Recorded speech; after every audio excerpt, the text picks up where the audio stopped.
Welcome, everyone. I'm Sandra Bargman. A few years ago, I wrote and performed a solo show called The Edge of Every Day, which was an exploration of the rough edges and contradictions we all face and grapple with. The show hit a nerve, and the relevance of the topic would only grow over time, more than I could have foreseen. So, here we are. Real talk with real people, sharing stories and perspectives that spark provocative invitations to leap out of what's safe, on the edge of every day. Thanks for listening. Hello, everyone. We are live in the Hive. Thank you for joining me on this, the 33rd episode of The Edge of Every Day here on TalkRadio.NYC. For those of you who are tuning in for the first time, and for those of you who don't know me yet, I encourage you to check out my bio on TalkRadio.NYC, or of course, you can visit my website, sandrabargman.com. And please tune into any of my previous episodes with my inspiring guests. As all my loyal listeners know, this show is about celebrating triumphs, pushing boundaries, and exploring rough edges. Through conversations and shared stories with friends and colleagues, it's my hope that we can begin to understand our edges. And what I mean by edges is those places where we are fearful, those places where we are resistant to change, those places where paradoxes and contradictions live in our beliefs and understandings, both about ourselves and about the world around us. Those places we don't want to look. Listen, we live in turbulent times, and we are coming to understand that life simply isn't black or white. It must be an embrace of both. And the more we recognize our own edges and get real about them, the more we can help others to do the same. And that, I fully believe, can help to change the world. So thanks again for tuning in. And without further ado, it is time to introduce our guest this evening. Irina Soriano is a TEDx and Keynote speaker and the author of Generation Brand, a modern playbook for cultivating our life brand. She is currently serving as Vice President, Enablement and Process Excellence at Seismic, the recognized leader in marketing and sales enablement, leading a global team of enablement professionals to drive revenue and growth for Seismic's go-to-market teams. She also runs the NYC chapter for WISE, Women in Sales Enablement. She is a Forbes author and Business Development Council member, and was named a top 20 sales enablement influencer by Sales Enablement Collective. As a leader, she has consistently pioneered new enablement, learning, sales, and operational initiatives worldwide, built positive employment cultures, and coached top performers. She has held senior positions across EMEA, Asia Pacific, and the US. This experience has exposed her to working with and mentoring an extremely diverse group of men and women across multiple industries in different parts of the world. Irina has built a strong life brand around her passion to make a significant contribution to closing the gender gap in the workplace by enabling the current and next generation to drive a cultural paradigm shift toward gender equality in business and beyond. She holds a Bachelor of Arts and a Master of Arts in International Business from Rennes School of Business in Rennes, Brittany. Hello and welcome, Irina. Hi, Sandra. Thanks for having me on today. Very excited to be here. Oh, thank you for joining me. I am very excited to have you on as well. I've been waiting and waiting for the perfect time to have you on. No, we tried a bit. We tried a few times, yes, but the time has arrived. Yes. And so I like to start out with sharing how I know my guests with my audience. And this particular connection is pretty awesome. So those of you tuning in, I know Irina and her husband because I married them. I was the wedding officiant and I created their wedding ceremony. How many years ago is it now? 8? 9? We're getting there. We're about 6 in coming up. Oh, so 6 in? Okay. And yes, with COVID, you can't keep track of time correctly with COVID. Oh my goodness. And what a glorious celebration. And reading your CV and understanding your work life, it completely played out in your glorious wedding. I mean, it was just people from around the globe. It was such a joy for both my husband and I to attend.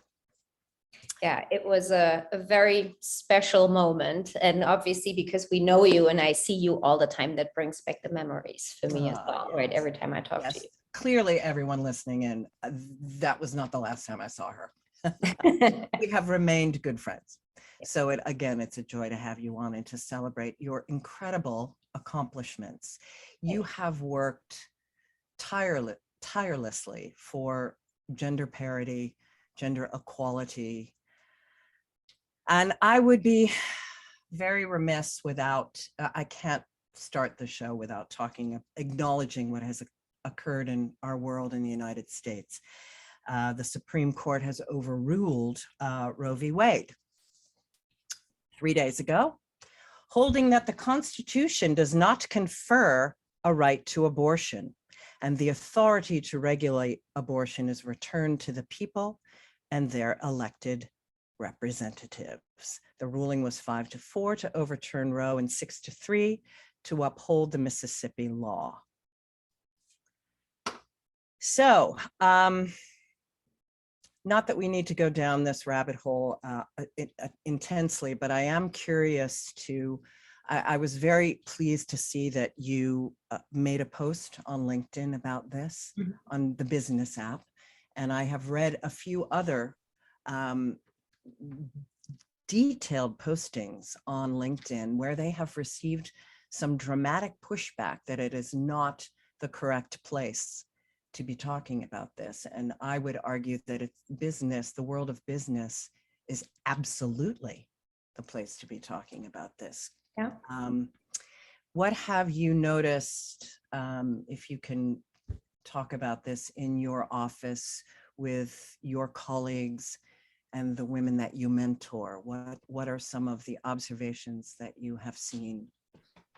Yeah, so, Friday was a tough day. I think, not just for me, for many, many women out there, a day of a lot of emotion. And also, for me, I'm in a leadership position. Like you said, I do mentor a lot of women. I have majority of women on my team. In fact, 90% of my team are women right now. And obviously the work that I do outside of my day-to-day at my company is very centered around driving, gender equality and all those pieces, at work and beyond. So when Friday happened, for me, it was pretty straightforward that I was voicing my opinion and my feelings on this. But I think as a leader, it was an interesting way to decide how you're going to do that, right? Because obviously, like you said, there are audiences out there that are supporting these decisions, and there are many others that are not supporting it. And I was happy to take either side on my social media post in that particular case, because I felt it was very important to voice which side I'm on here, and that I'm supporting, not just the women in my community, but the women in this women in general, women in general, right? Yeah, we don't have freedom. Exactly. So, I thought this was very important. I've addressed my team, in writing about it. As you saw, many companies have done posts on social media about it, opening up about their policies so that, folks can get the healthcare that they need, open up, location so that folks can work anywhere where they need to be or want to relocate. And my employer was part of that as well.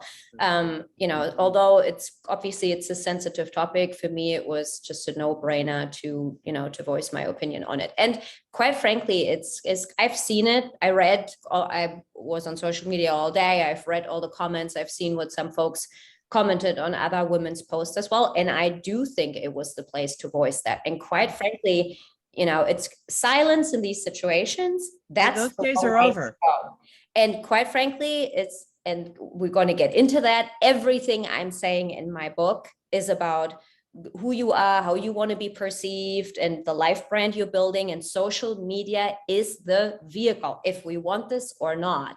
And yes, LinkedIn is a business platform. I don't disagree with that. But if you have spent time on LinkedIn in the last 2 years, the tone has very much changed. It's shifted. It's become very personal. Folks post about their families, their lives, their challenges. It has gotten very vocal in those areas. It has gotten more political, in a way. Because that's part of what drives business. The days of those separations are over. I agree. It drives business, but in the end, we're also all humans, all of us. And we all live in these platforms. And yes, we all work for corporations and we're all supporting growth and, want to do well and all of those things. But in the end, we're all in this together, no matter what happens. And social media is the vehicle to connect us. So I think to say, this platform is for this and this platform is for that, that has gotten very tough. Blurred. Yeah. It's gotten very hard. So absolutely. Well, that's a great. I felt it was the spot to mention it. And so did many, many thousands of other. Well, and I loved it. I just loved it. I love the pushback that women were like, yeah, it is absolutely the platform for, we're not going back into the home and out of the business world. So get used to it. But before I dive in, that's a great segue into social media and your work. But I do want to, before I get off of this, is I was reading that on ACLU's website, a way that people can take action is one of the millions of ways, but you can text "fight back" to 826-23. And the ACLU will just provide constant texting of where you can join marches, where your voice can be heard, all the different ways that you can be taking action. And another way that we can be taking action is by having the kinds of conversations that you and I are having right now, that you are having in your office, these courageous conversations over something that's very difficult and very triggering for a lot of people. However, the time has come, we cannot shy away. We have to lean in and have these courageous conversations. And in some cases, share our personal story as to why access to abortion has been essential in our lives. For instance, I had an abortion. I don't go around in the world and share that. I've never felt like I needed to do that because I never thought that I would see in my lifetime that this would happen. Right. But I think women are really stepping forward with their personal stories in a way to empower the younger people and to remind them that there's been a lot of fight to get to this point, and to have this happen needs some new engagement. I agree. It's like I discussed obviously with folks over the weekend as well. It's and with my husband, it's obviously been a topic for the both of us too. It felt like the clocks were turned 50 years back when we woke up the next day. And I say this all the time, like when we think about just the steps forward we have made when it comes to driving gender equality and getting more women in CEO positions and pay gap, and you pick any topic that you want. Obviously, looking back on the last years, we made a huge steps forward in all of those departments. But if things like this happen, they just throw us back immensely in any other area as well, because they all just connected with one another. Absolutely connected. Career choices are completely and utterly connected to this. Educational choices, health choices. And it's not just the women and the pregnant women that are going to suffer. It's going to be everyone that is going to suffer from this. Oh, Lord. Well, okay. It's time for us to take a break. And when we come back, we will set this aside and dive in beautifully into all of your incredible work and how you are stepping forward and sharing your voice, particularly with this younger community, as we were just speaking of, and your incredible book, Gender Brand. We're going to start off with, I've got a signed copy here from Irina, and we're going to dive in when we come back with Irina Soriano on the Edge of Every Day. Stay tuned. Are you a business owner? Do you want to be a business owner? Do you work with business owners? Hi, I'm Stephen Fry, your small and medium-sized business or SMB guy, and I'm the host of the new show, Always Friday. While I love to have fun on my show, we take those Friday feelings of freedom and clarity to discuss popular topics on the minds of SMBs today. Please join me and my various special guests on Friday at 11 a.m. on TalkRadio.NYC. Are you a conscious co-creator? Are you on a quest to raise your vibration and your consciousness? I'm Sam Leibowitz, your conscious consultant, and on my show, The Conscious Consultant Hour, Awakening Humanity, we will touch upon all these topics and more. Listen live at our new time on Thursdays at 12 noon Eastern Time. That's The Conscious Consultant Hour, Awakening Humanity, Thursdays, 12 noon on TalkRadio.NYC.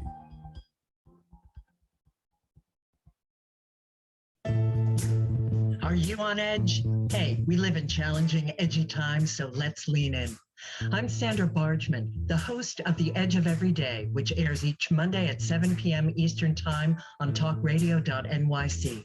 Tune in live with me and my friends and colleagues as we share stories and perspectives about pushing boundaries and exploring our rough edges. That's The Edge of Every Day on Mondays at 7 p.m. Eastern Time on TalkRadio.NYC.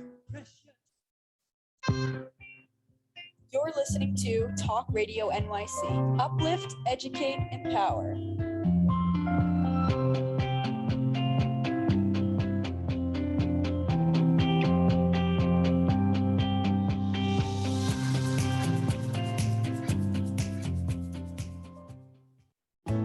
Chipping around, kick my brain to the ground. These are the days it never rains, but it pours On the Edge of Every Day. And we are back with Irina Soriano.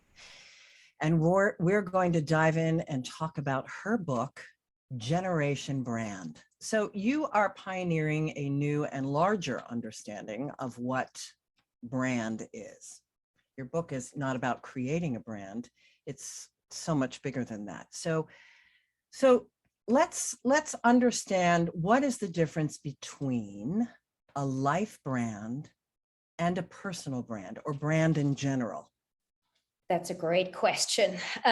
So if we say brand, if we're speaking in marketing terms, right, and companies and whole like branding, that's like, how that's the value that we're showing, right? What does the company stand for? What's the secret sauce? Like, what is the company connected to, and how is it representing itself in the marketplace? So when you say personal branding, it's pretty much the same thing, just for the individual. So it's my intentional effort that I'm doing out there in the world, and mainly these days, this is going to be on social media for most of the people, to, be an expert in my field, to, build credibility, to drive my career, to drive visibility. But all those efforts are intentional. So I'm putting them out there with a purpose. Now, when we think about life brand, and for me, and we can talk about that a little bit, that came to life through an experience that I had to go through. Good. That's one of my questions. That's the story behind this topic. Life brand is your digital footprint, meaning everything you have ever put out there. Any like, any love, any comment, any post, any photo, any video, okay? And that could be on any type platform where we're spending our time. And that means the things you put out intentionally, but also the things you put out unintentionally. But that's one part of the story. And, many folks might go, there's not much out there. Like, I don't spend a lot of time out there. And that's especially, the later generations, right? So, my generation. Your generation, like, my husband, like, he's very lucky that there was no social media. Oh, totally. I mean, how often do I say, thank God? And same for me. Thank God I got into Facebook in my 20s for the first time. That was the first proper platform. So that's one bucket, right? But then the second bucket is, those are all the photos and the videos, everything that's on here, now on my devices, but also on everyone else's devices. That right? was what was so startling. Like, oh, that's right.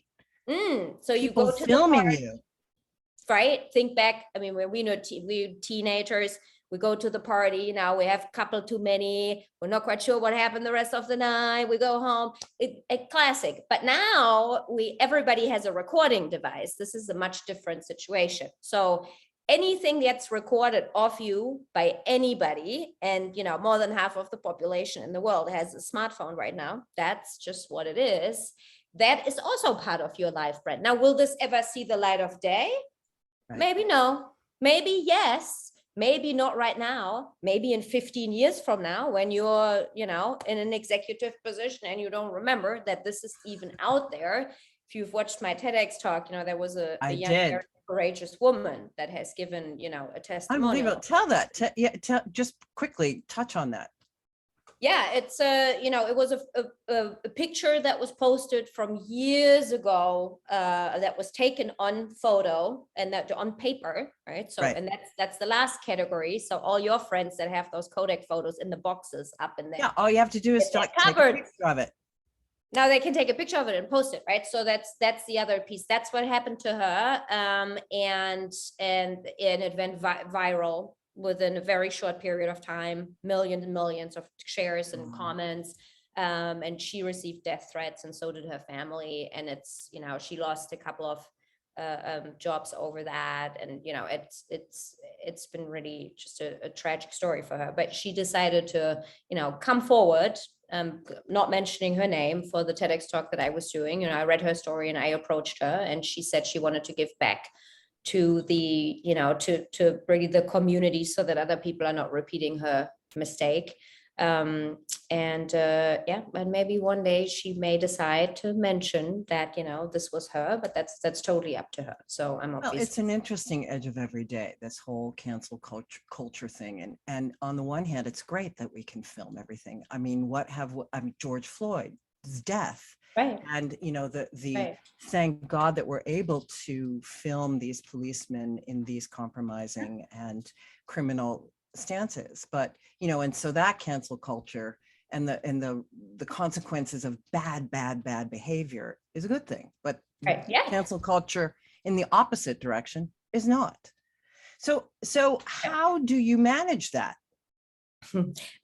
Listen, I'm not going to give you the answer. I addressed this in my book. Who decides? You're right. What's okay? Was this young woman, should she have been canceled? Right. Or not? Like, who is the judge here? So what I will say on this, I think when there is behaviors like you have just described, cancel culture is we pick out, a person or an individual that has done a certain action, and based on that, we drive that other folks are not showing that same kind of behavior by canceling that individual. And in those cases, that's a good thing. That's what should happen, right? So, and I agree. Thank God we have recording devices these days. This puts us in a position to point out empowerment situations. That's right. But if we think just next generation, I'm more thinking about and I don't even want to say the stupid stuff, because there's some examples I pointed out in the book as well. When you read it, you go, oh, that's so wrong. Why would anybody say something like that? But also there's 13-year-olds that did certain things and they just didn't really get it. Right. Well, this is a great seg into what is generation brand. That's right. So generation brand is the following generation, right? So I love it. You've named them. Gen Z. I have He taken has the named this liberty cohort, people. to name a This is going to stick. Right. So do you know how generations are named actually? Because I didn't. No, tell us. I love this. I did not know when I started the Well, research of course for you the book. found out I'm with your like, research. how does this work? And it's completely random. So anybody can come up with a name, and that doesn't even need to be a certain reason for it. And if the name sticks, then that's eventually how the analysts will name the generation. And that's how it is. I didn't know that, so I wasn't aware of that. Yeah, And totally. and there are generations that have been named by authors that named the generation in books, and then it got sticky, and they picked it up. So I gave it a little stab here, and the reason for that was that Life brand. So what I just described starts the second that first post that features you goes out there. And now, if you're a baby, obviously you're not going to post yourself. But that's your parents right here filming the first steps, and you getting the tooth out and saying stupid things in the camera, and all of those fun things feed into your Life brand technically from day one. And this is the first generation that is exposed to social media from day one of their life. Right. So 2012 on. Right. Correct. So, and I think that's a big deal. Because if we talk about the many, many mistakes you can make out there, and how long they can follow you, and how much later they can surface. Well, or that a family member has made on your behalf. Well, prior to you even having a phone put into your hand. That's right. So it's the whole, and I had this discussion with parents who would say, so you don't think I can post things about my children? And I'm like, well, that's really not what I'm saying. I'm just saying, be aware of what you're doing.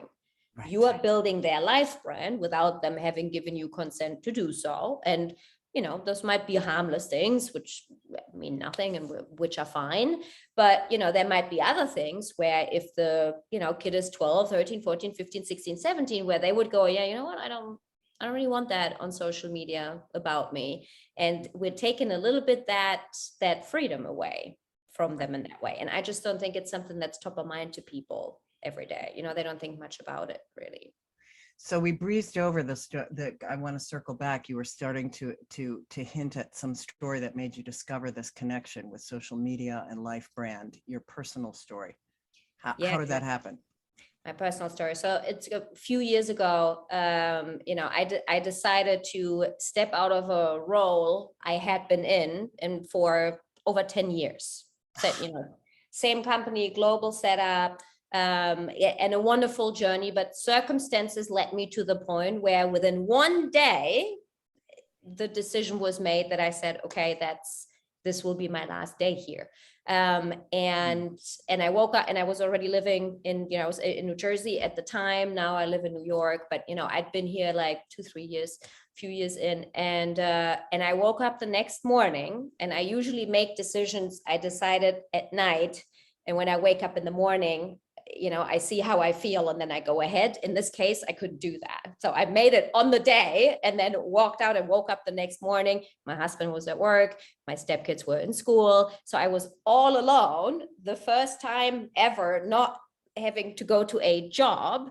So I went downstairs, I made myself a coffee, and I sat in my house and was just like, now what? And that was the moment where just the realization came that I had spent 10 years to build my personal brand, so my intentional efforts within the organization I had left 24 hours ago. So that brand was gone. Gone. Wow. Gone. I was living within the four walls of the organization where I had massive impact. But now I was sitting in my kitchen, not having a job, and going, okay, now what? Now that also came with the fact that I've built a global network, professional network, mainly within that organization. So now finding yourself having to go, and nobody knows you. You have to start over from scratch. You have to find yourself a job. I didn't know anybody in New York City other than like 2 people. And that was it. And that hit me right in the face that morning. And it was not a pretty awakening when I said, you know what, I wasted 10 years. If I had used those 10 years to own my Life brand, build it, use it to contribute to the community, make sure people know me and really stand behind for what my life brand is for, like my purpose, I would have been in likely even a much better situation than I was in at that point in time already, So big realization for me that day. Oh, absolutely. And the idea of, we're going to have to take a break. The idea of connecting your life brand to social media and to gender parity. I love the confluence of that, the edge of that. Mhm. So when we come back with Irina Soriano, author of Generation Brand, we're going to dive into those edges, and we're going to talk about women in particular, women's confidence as it relates to the confluence of those three things. When we come back on the Edge of Every Day, stay tuned, everyone. Howdy, I am Joseph Franklin McElroy, host of the new podcast, Gateway to the Smokies. It airs on TalkRadio.NYC every Tuesday night from 6 p.m. to 7. Every episode is dedicated to memorable experiences in the Great Smoky Mountains National Park and surrounding areas. This show features experts and locals who will expound upon the richness of culture, history, and adventure that awaits you in the Smokies. Tune in every Tuesday from 6 p.m. to 7 on TalkRadio.NYC. Are you passionate about the conversation around racism? Hi, I'm Reverend Dr. TLC, host of the Dismantle Racism Show, which airs every Thursday at 11 a.m. Eastern on TalkRadio.NYC. Join me and my amazing guests as we discuss ways to uncover, dismantle, and eradicate racism. That's Thursdays at 11 o'clock a.m. on TalkRadio.NYC. Are you a small business trying to navigate the COVID-19 related employment laws? Hello, I'm Eric Sauver, employment law business law attorney and host of the new radio show, Employment Law Today. On my show, we'll have guests to discuss the common employment law challenges business owners are facing during these trying times. Tune in on Tuesday evenings from 5 p.m. to 6 p.m. Eastern Time on TalkRadio.NYC. You're listening to Talk Radio NYC at www.talkradio.nyc, now broadcasting 24 hours a day.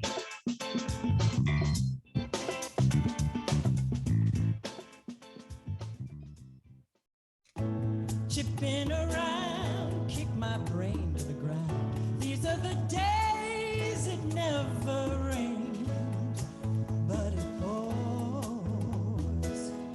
On the Edge of Every Day. And we are back with Irina Soriano. So let's pick it up there. How did you, from this turning point in your life, connect life brand and social media and gender parity? And then how did that lead to the spark of creating your TEDx talk and the book? That's a big question. I'm going to take that in bits. I'll remind you of all those pieces. Right. So I explained the concept of life brand, obviously, right? And it comes to life through social media because that's where we have the biggest reach, right? And as you build your life brand, how I highlighted in the book, I give a whole launch kit in there so that people understand how to actually do it, because it seems quite overwhelming when you don't know where to start. And it's really around picking what's your identity and what you stand for, and what's your purpose. And I'm not talking purpose curing, a disease, right, or that's not what I'm speaking about. It could be something very simple, like a little idea, a passion, maybe your profession, right? What you do, your expertise. So, and every time you post, or anytime when you build your digital footprint, you're intentional with what you're doing because you're focused on your purpose and your identity, and you make sure it's not misrepresenting either of them. That doesn't mean you have to post within that realm, but you want to make sure it's not misrepresented. That protects you from hurting your life brand and making mistakes, right? On, social media that might follow you for the coming years.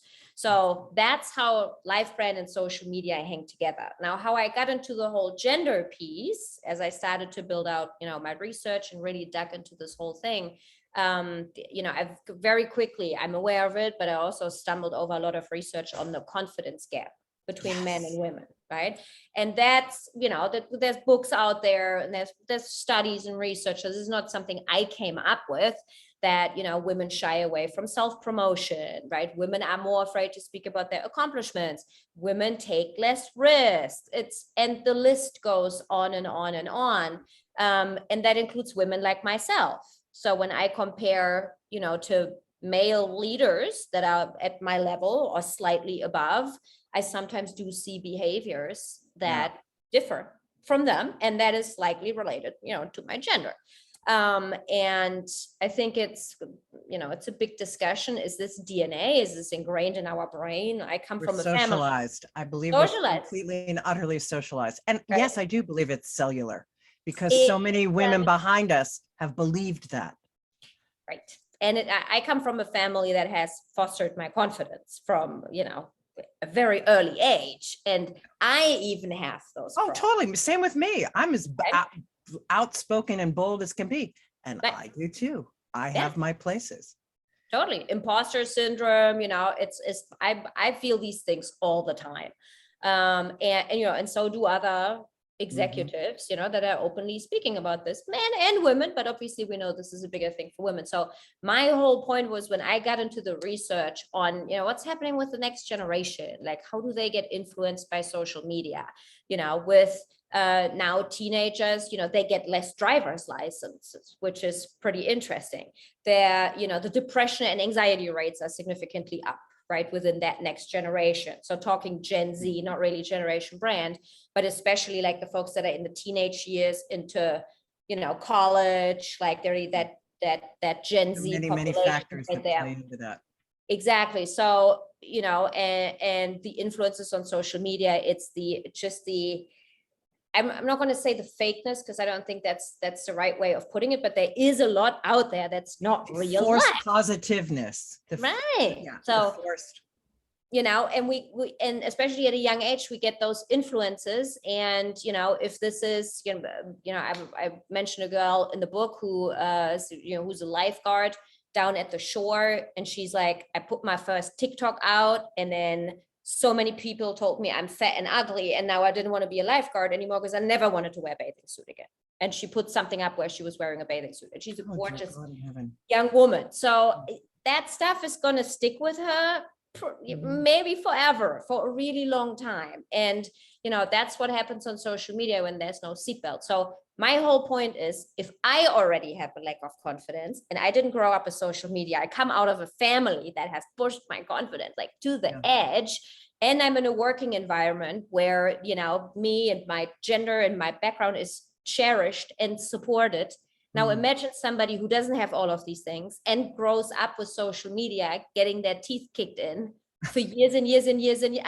How are they going to maneuver when they get to my level?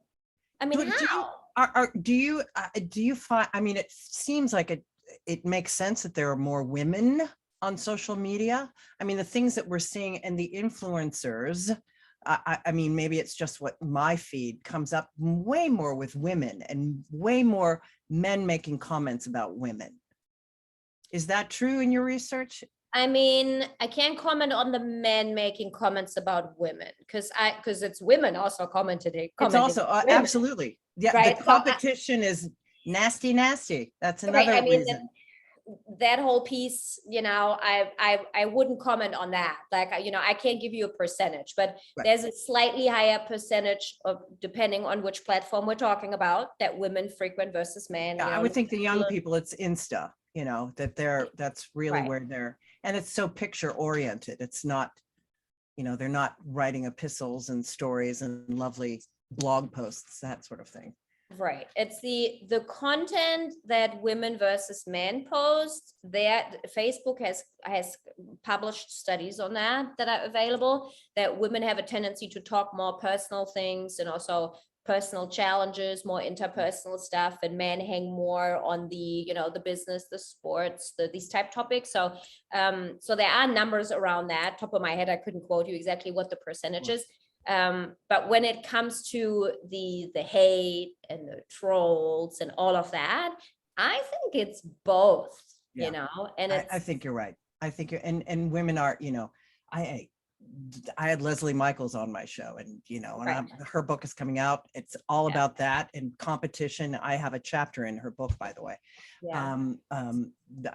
She was gloriously inviting people in, other authors in, but this is it. I mean, this is why she left corporate, was this kind of catty infighting that we are seeing on social media. We're just between women.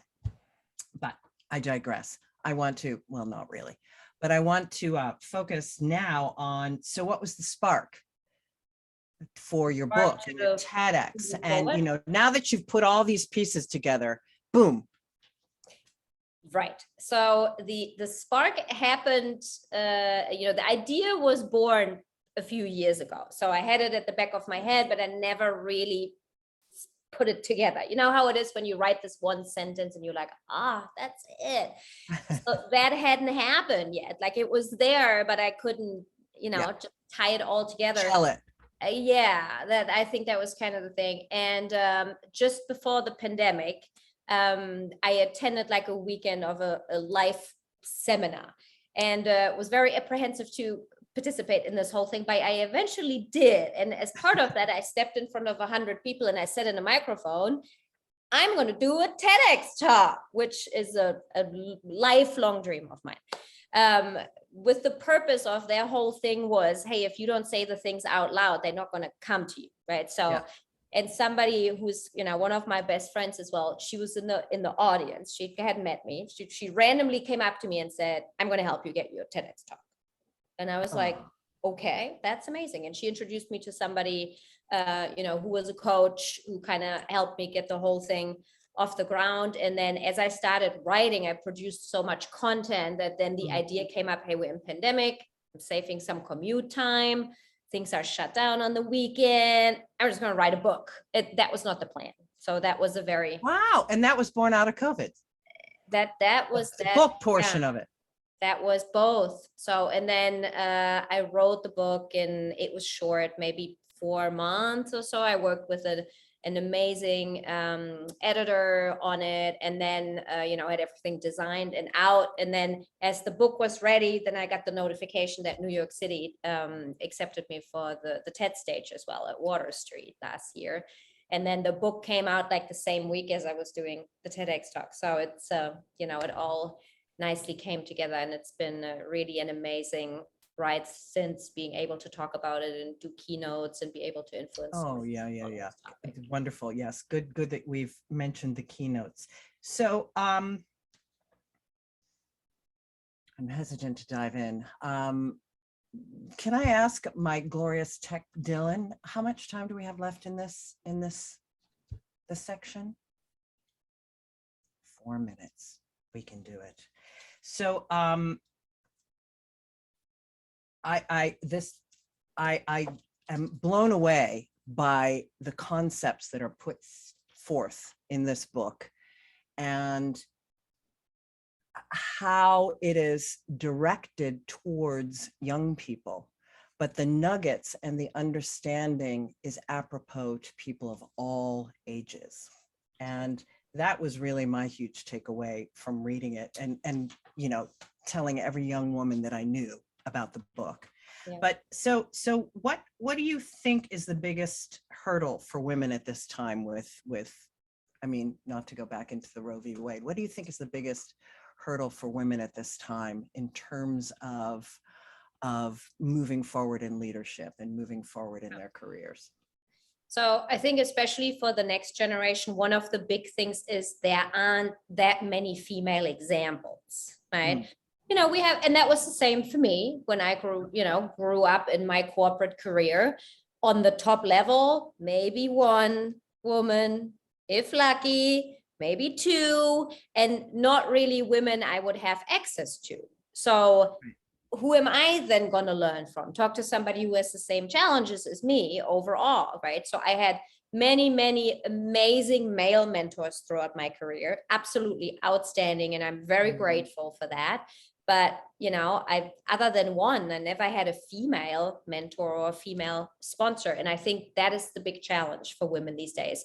They can learn from other women that are in top position or in leadership positions. And everything I put on social media is I'm vulnerable about the things that I learned, the mistakes I made, so the next generation can learn from me. But the whole point is, if we were all to do that, and I center my life brand around that, but if other women in my position and above would be doing the same thing, we wouldn't have this problem anymore, because we're educating that next generation. And you're of changing women. the culture. It's changing in general. Exactly. It's also showing that, hey, women are stepping up, women are more courageous, women are, vulnerable, women are taking risks, with other women are doing this too. That is just driving more motivation for that next wave of women that is growing up, and men, because this is not just a woman problem. Bingo. Right. Exactly. It's both, right? We need the both. way of sharing in a business atmosphere, changing the culture across the board. Interesting. Okay. Well, we're going to have to take a break. And when we come back with Irina Soriano, we're going to hear from her about her leading edge, what she's going to be doing in the near future, all of the great content and things that you can learn about, in addition to purchasing the book, how she's mentoring through her online blogs and articles, et cetera, when we come back with Irina Soriano on the Edge of Every Day. Stay tuned. Hey everybody, it's Tommy D, the nonprofit sector connector, coming at you from my attic. Each week here on TalkRadio.NYC, I host a program, Philanthropy in Focus. Nonprofits impact us each and every day, and it's my focus to help them amplify their message and tell their story. Listen each week at 10 a.m. Eastern Standard Time until 11 a.m. Eastern Standard Time, right here on TalkRadio.NYC. In a post-COVID world, you may have many unanswered questions regarding your health. Are you looking to live a healthier lifestyle? Do you have a desire to learn more about mental health and enhance your quality of life? Or do you just want to participate in self-understanding and awareness? I'm Frank R. Harrison, host of Frank About Health, and each Thursday, I will tackle these questions and work to enlighten you. Tune in every Thursday at 5 p.m. on TalkRadio.NYC, and I will be frank about health to advocate for all of us.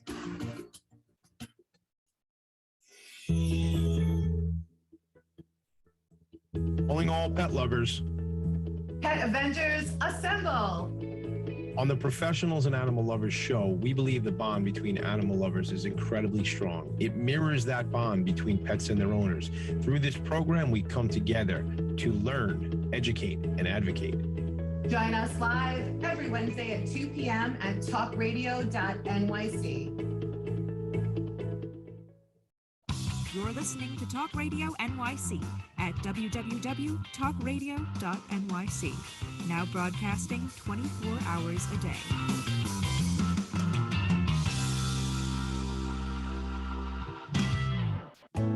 Chipping around, kick my brain to the ground. These are the days it never rains, but it pours on the edge of every day. And we are back with Irina Soriano on the Edge of Every Day. So, Irina, what has been your biggest personal obstacle in getting to this place in your career? And how do you use your understanding of that obstacle in support of yourself now and in your mentorship of young women? I think I've probably partly answered that already with the challenge that I described to you. I think that was being in my early 30s, being in a career like that, and all of a sudden going, like, where's this gonna go? Right. Up, down, there's nothing there anymore to keep going, right? Because I had to completely reinvent myself. I had no name out there. Nobody knew me. No connections really in the US, like I said, other than the company I worked for. So I really had zero. So it's really connected, right, to your It life was brand. zero, and if I look back, that's like 5 years ago. if I see the path I've come, and that's all through actively controlling my life brand, that's it. That's all I'm doing. Just the community that I've built, the projects I'm working on. Yes, the TED and the book, like that's just. Well, and even the risk taking and the speaking up for yourself. I mean, and some of these maybe more personal challenges and obstacles that I'm asking about, internal. But you're pretty bold in that category. So yeah, I mean, it's the thing for me is the vulnerability piece, like for any leader. Yeah, we all want to look good and, talk about the things that don't go well and how we feel and the doubts. And but that's it's a fine edge. Yeah, I get that, but I use the vehicles that I have, be it, through my newsletter or posting on social media or making reels on Instagram or, whatever it might be, to show that vulnerability that, I'm comfortable to talk about these things, because if we don't, how is the next generation going to learn, right? Well, and it's powerful. It is powerful. Vulnerability is the number one most powerful thing. I mean, look, Brene Brown, like that's the big piece and everybody is applauding it, but yet not so many people are doing it. It's changed. I know. Well, and it's hard. Listen, I get it. It's hard in business. I mean, that's an atmosphere that can't be up to speed in the same, like in the spiritual community, where when I was a dean of first year students, that was sort of the bread and butter of it all, is that you're going to get vulnerable, and the power of learning to be vulnerable is just going to change lives. And when people would give presentations, the vulnerable portions were the ones that people really leaned into and paid attention to. But I get that it's a community, and this goes back to more women in positions of power and bringing more of that understanding to the culture in general, both men and women. Yeah, I get it. So what's next for you, Irina? Are you just enjoying the flow and the continued upliftment and the tendrils going out with this fantastic book?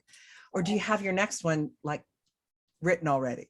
Secretly? I mean, you know me a little bit, that just, sitting on the fruit of my labor is probably not described. Not your thing. Well, no, I'm, obviously I have a full-time job, right? And I have many people I work with and a lot of responsibility. So ultimately, that's something that has a lot of my attention. But whenever I have free time, like I said, obviously the speaking piece for me is important. So speaking to younger generations, speak at schools, at colleges, right? Like those are the audiences where I think especially the life brand awareness piece really hits home. And that, that takes time for me as well, puts additional time on my plate. The other audience is just the business audience, right? So companies and coming in and educating on, hey, what's life brand? How is this important for your employees? And how is this actually helping you building your company's brand value? Bingo. Building your business, right? So that social presence and having your company's name everywhere, if you set this up the right way, that is something that's extremely powerful, not just for salespeople, but for everybody. Everyone in an organization. So I spend a lot of time around that piece. Ultimately, I started to write a second TEDx talk. Yay! Yeah. Here's my shocked face. Mm-hmm. Here's my shocked face. Right. Well, wait until I'm so thrilled. Wait until you hear it. You might look a little more shocked to it. I can't wait. Well, and I loved your first one. I've watched it a few times. That's awesome. And I encourage our listeners to listen to it. It's fantastic, absolutely fantastic, as is your book. And I want to talk about that on the back. You mentioned it, your Life Brand Launch Kit.